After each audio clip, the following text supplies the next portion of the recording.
지난 시간에 이어서 오늘도 주도적인 삶이 도대체 어떻게 살아가는 것이 주도적인지, 그리고 또 그렇죠. 우리 학생들이 주도적으로 살아갈 수 있는 방법을 알려주기 위해서는 또 우리 어른들이 또 어떤 걸 참아내야 되고 어떤 또 준비를 해야 되는지 그런 얘기들에 대해서 한번 좀 계속 이어가 보죠. 맞아요. 그 지난주에 하진 씨가 저 대장님이 수업 다녀오신 얘기, 대학생 이야기 그러니까 해주셨잖아요. 인천대 학생들, 근데 그 친구들뿐 아니라 많은 분들이 얘기하는 게 엄마가 시켜야 한다는 거지 스스로 알아서 하는 아이를 둔 엄마는 너무 해피한 거야.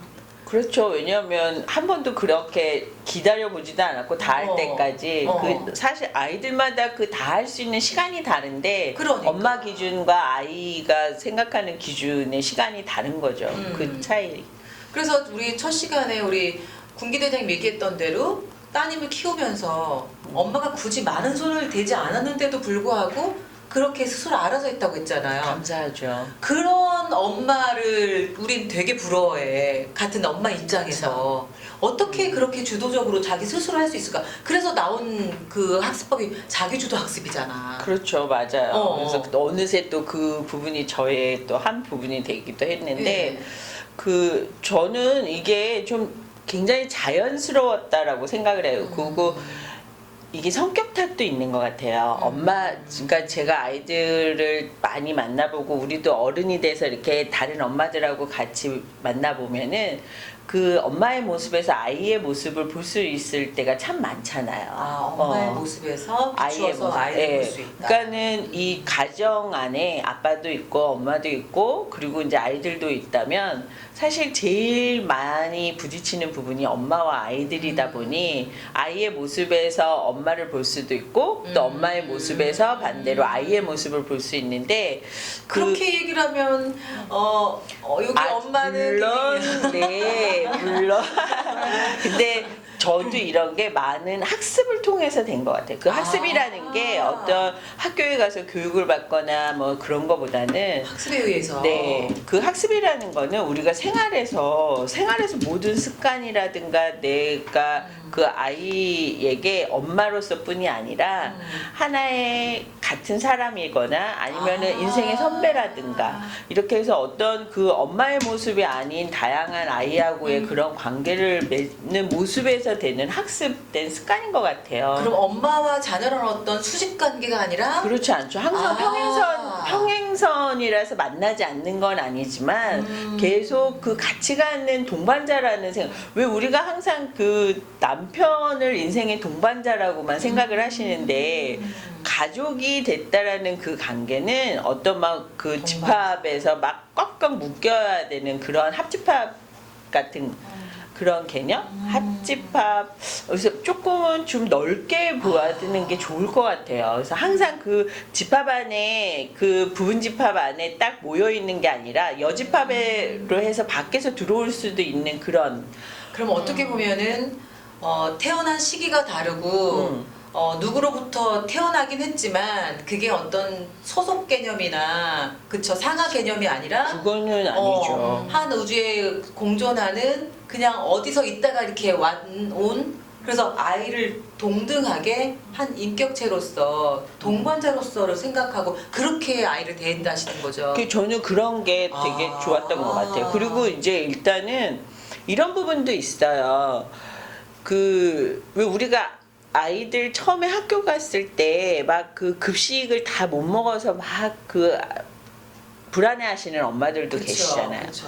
근데 뭐든지 한 번에 그게 다 되는 건 아닌 것 같아요. 밥을 흘리는 것도 그걸 치우는 과정을 지내봐야 밥을 덜 흘리게 되고 흘리면 안 된다라는 거를 이렇게 아이가 스스로 깨닫는 것처럼 그 모든 습관이 엄마도 마찬가지고 아이도 마찬가지고 자기가 그 과정을 거쳐야 되는 건데 사실 우리 엄마들이 그 과정이라는 거를 너무 무시하시는 경우가 굉장히 많죠. 그러니까 겪을 만큼 겪어야 되는데. 그렇죠. 그래서 제가 지난번에 그 소통대장님이 그 대학생 얘기했잖아요. 네. 그래서 주체적인 삶을 살고 싶다라고 얘기한 그 학생이 저는 정말 멋있다고 봐요. 그리고 멋있다고 보는 그 반면에 너무 안쓰러운 거죠. 왜냐하면 본인이 여지껏 주체적으로 살지 못했다는 건 누구에 의해서 조종돼 왔다는 거죠. 물론 나쁘게 표현하는 거는 아니지만 근데 그런 주체적인 삶을 살고 싶어하는 그 아이의 갈망은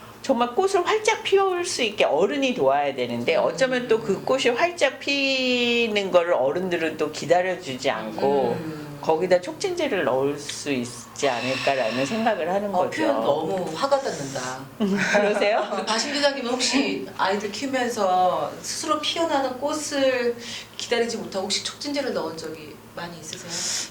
돌이켜보면 다 반성되는 삶인 것 같아요. 나도 촉진제 그 말에 찔렸어. 근데 사실 조금만 기다리고 그 과정을 같이 한다라는 생각을 하면 사실 그 과정도 사실 즐길 수가 있는 건데 먼저 결과를 생각하고 기다리지 못하고 아이를 재촉하고 또 아이뿐만이 아니죠. 그러니까 이 과정 넘어갈 때 아까 우리 군기 대장님이 그 밥을 흘리고 또 그거를 주워 담고 하는 것도 연습이라고 했는데 학교에서나 가정에서나 이거는 어른의 잘못이다라는 생각을 저는 참 많이 해요. 요즘에는 그 이유가 예를 들면 혼자 할 수 있어요, 나 할 수 있어요라고 하는데도 어떤 정해진 시간, 정해진 계획 또 정해진 틀에서 벗어나면 어른이 불편하니까 불편하기 때문에 아니야 내가 할게 그리고 빨리 할 수 있으니까 그래서 아이가 할 수 있는 기회를 박탈하는 거였죠 사실은.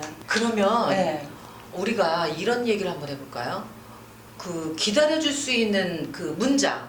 근데 기다리지 않고 우리가 내뱉었던 말들을 한번 찾아볼까요? 우리 바심 대장님부터. 기다리지 못하고 아이들한테 막 했던 이야기들. 어떤 게 빨리빨리 있을까요? 해. 아 빨리빨리. 빨리빨리 해. 아 내가 할게. 너 저리 가 있어. 저리 가 있어. 내가 할게. 또 이런 거 있지 뭐. 그것밖에 못했어? 그렇지. 아직도? 아직도 그것밖에 아직도? 못했어? 언제 할 거야? 아니면 이거 안 하면 안 나가? 막 제일 협박하는 그렇지. 거. 아. 이거 다 안 하면 안 나간다. 이거 해야 컴퓨터 하게 한다. 왜 이렇게 생각을 못해? 뭐 이런 것들. 생각을 사실 못해.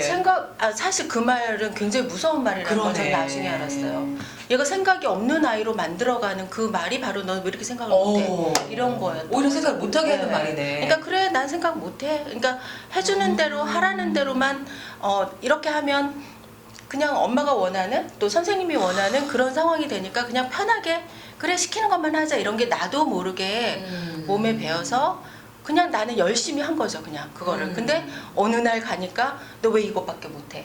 이것만 하라고 했는데 너 왜 이것밖에 못해? 그런 아이가 돼버린 거죠. 그러니까 그때 가서 그 후에 가서 깨닫게 되니까 아 이거 정말 이렇게 해서는 안 되겠구나라고 스스로 정말 가시처럼 뱉었던 그런 말들을 다 떠올려 보면 너무 미숙한 거죠. 아이를 대하는 자세도 미숙하고 근데 그런 것들이 요즘에는 학교에서 계속 반복이 되는 것 같아요. 그러니까 학교 선생님을 비하하자는 게 아니고 선생님들의 어떤 세대가 예전 세대랑 달리 신세대인 선생님들이 많다 보니까 그렇게 자라왔던 선생님들이 다시 선생님이 똑같이. 아이들 입장에서 보는 게 아니고 선생님 입장에서 보면 이미 선생님이 되는 학문적으로는 어떻게 좀 더 잘할 수 있는 선생님이 된지는 모르지만 인성적으로 아이들한테 이렇게 품어줄 수 있는 그런 선생님들은 사실 요즘에는 죄송한 말씀이지만 흔치는 않은 것 같아요. 그 결국에는 우리가 늘 같은 얘기인데 똑같은 아이를 찍어내는 느낌. 그쵸, 비슷비슷한. 그렇죠. 근데 인성이란 건 똑같은 게 아니잖아. 그렇죠. 자기 가정 환경이나 살아왔던 여러 가지 환경에 의해서 정말 그만의 그 아이만의 인성 그게 나오는 건데 그걸 우리는 모조리 우리가 원하는 그 하나의 방향대로 가야지만 된다고 생각하고 그 하나로 가야 되는 그게 아이를 위해서보다도 어른이 편할 거죠. 그니까. 네, 그러니까 뭐냐 옆으로 조금 삐뚤어지는 아이는 내가 보기에 불편하고 내가 앞에서 끌고 갈 때 늦어지니까 또 그게 귀찮아지는 거고 그러니까 내가 정해진 그 스케줄 내가 정해진 그 그것대로 가려다 보니까 자꾸 아이들을 하나로 모으는 그런 실수를 어른들 자체가 그러네. 먼저 근데 하는 것 생각해 같아요. 보면 선생님이 원하는 방법 이렇게 됐으면 좋겠다. 엄마가 원하는 게 정답도 아니야 사실은. 정답이 없지. 정답도 인생은. 아니야. 그러다 보니까 사실 아이들이 규격에 맞는 아이들로 자라다 보니까 거기에서 창의성이라고 하는 거, 내가 좀 더 다른 생각을 하는 거를 인정받지도 못하고 다른 생각을 하면 오히려 너 왜 쓸데없는 생각해 이렇게 돼버리니까 아이들이 쓸데없는 생각을 생각. 열어놓는 쓸데없다고 얘기하고. 생각을 열어놓을 생각을 안 하는 거죠. 그 생각조차 없게 만드는 게 바로 우리들의 책임이지 않았나. 그러면 맞아. 이제 우리가 막 그럼 아까 얘기한 빨리 좀 해라. 넌 이거밖에 못하냐. 너 생각이 없어. 막 이런 얘기 말고 아이들이 조금 삐뚤 것도 아니지. 우리가 생각했던 방향이 아닌 다른 방향으로 갈 때 이런 말이 아니야. 어떤 말들을 쓰면 아이들이 용기 100배하고 뭔가 신이 날 수 있을까요? 그 말을 한번 문장을 우리가 만들어 보면 좋겠다. 그런 문장을. 예. 우리 제일 창의적인 우리 김기 대장님. 저는 그렇게 해요. 따님한테 했던. 제가 그 아이하고 저희 아이하고 할 때 그 요즘 아이들 이제 시험도 많이 보고 하잖아요. 그래서 제가 저는 아이한테 그러면 항상 너는 그거를 해라라고는 사실 얘기를 안 하고 가능하면 같이 하자고 얘기를 해요. 결과적으로는 분명히 그 아이가 혼자는 하게 되는데 시작은 같이 해줘요. 그러니까 뭐든지 만약 공부를 해야 되는 그 과정에서도 책상에 앉는 그 과정도 같이 앉아서 저는 앉혀놓고 일어나더라도 그래서 뭐든지 같이 그럼 지금 이거 같이 해보자. 같이 하자. 일단 그리고 아이가 시작을 먼저 하고 이제 여기서부터는 할 수 있지 하고 그 다음에 엄마는 그 대신 이거를 할게. 감사합니다.